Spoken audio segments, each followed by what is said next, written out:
ভারী বৃষ্টি আর উজানের ঢলে সুনামগঞ্জের নদ নদীর পানি বেড়ে প্লাবিত হচ্ছে নতুন নতুন এলাকা।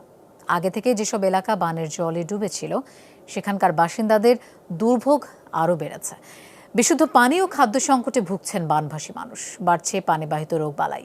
প্রশাসনের তথ্য বলছে জেলার 12 উপজেলাতেই বন্যা পরিস্থিতির অবনতি হয়েছে। বন্যায় সবচেয়ে ক্ষতিগ্রস্ত উপজেলা দোয়ারাবাজারের ত্রাণ তৎপরতা জোরদার করেছে স্থানীয় প্রশাসন।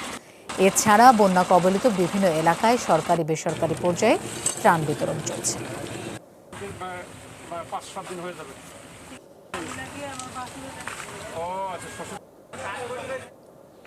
সুনামগঞ্জের বন্যা পরিস্থিতির খবর জানবো, আমাদের সহকর্মী আমিনুল ইসলাম আছেন সেখানে। আমিনুল, নতুন নতুন এলাকা তো প্লাবিত হচ্ছে, সেখানকার বাসিন্দাদের অবস্থা সম্পর্কে একটু জানতে চাই।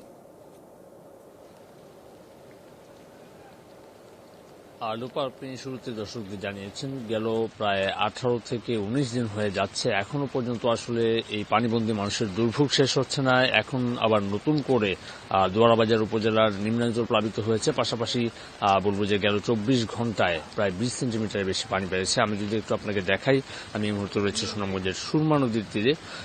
সুরমা নদীর পানি কিন্তু গেল 3 থেকে 4 দিনে অনেকটা কমে এসেছিল, কিন্তু এই মুহূর্তে আপনি দেখতে পাচ্ছেন আবারও কানায় কানায় ভরে উঠেছে সুরমা নদী।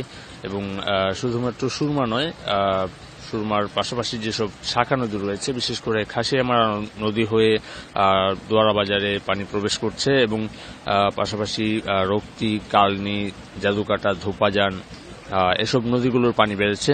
এবং বিশেষ করে বলবো যে সুরমায় যখন পানি বাড়ে এর চাপ কিন্তু সবচেয়ে বেশি পড়বে তাহিরপুর, বিশম্ভরপুর, দিরাই, এইসব এলাকার নিম্নাঞ্চলে এই মুহূর্তে পানি ঢুকতে শুরু করেছে। অর্থাৎ এক বন্যার রেশ কাটতে না কাটতেই কিন্তু অন্য আরেকটি বন্যার ঝুঁকি নিচ্ছেন মানুষজন এই মুহূর্তে। যদিও আসলে বিভিন্ন বাহিনীর লোকজন এখনো সুনামগঞ্জে অবস্থান করছেন, বিশেষ করে সেনাবাহিনী তাদের কার্যক্রম চালাচ্ছে, নৌবাহিনীর পক্ষ থেকে কার্যক্রম চলছে। কোস্টগার্ড সদস্যরা গেল বিকেলেও আসলে অর্থাৎ গতকাল বিকেলেও কোস্টগার্ড সদস্যরা দোয়ারাবাজার উপজেলায় তাদের তৎপরতা চালিয়েছেন।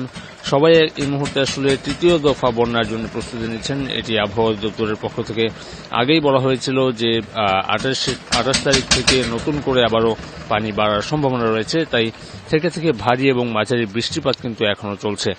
তো এখনো আসলে বৃষ্টিপাত অব্যাহত রয়েছে, আর এই বৃষ্টিপাত যত সময় ধরে অব্যাহত থাকবে ততটা ভয় কিন্তু সুনামগঞ্জের মানুষের কাজ করছে। যেহেতু বৃষ্টিপাত হলেই নিকটবর্তী মেঘালয় থেকে কিন্তু ঢল নেমে আসে, এবং এই ঢলে সবচেয়ে বেশি ক্ষতিগ্রস্ত এখন পর্যন্ত দোয়ারাবাজার এবং ছাতক উপজেলা। এবং এই ঢল যখন সুরমা নদী বয়ে চলে যায় তখন সুনামগঞ্জের বিভিন্ন অঞ্চল অর্থাৎ নিম্নাঞ্চলের উপরে আঘাত হানে। অর্থাৎ সুনামগঞ্জের এখনো পর্যন্ত সবচেয়ে বেশি ক্ষতিগ্রস্ত এলাকাগুলোতে আবারও নতুন করে একটি শঙ্কা রয়েছে যে ঘুরে দাঁড়ানোর এই সংগ্রামে তারা আবারও বাধা পাচ্ছেন। তাই নতুন করে আবারও বন্যার জন্য প্রস্তুতি নিতে হচ্ছে। উপায় ছিল সুনামগঞ্জ থেকে। আমিনুল, আপনাকে ধন্যবাদ আমাদের সাথে যোগ দেওয়ার জন্য।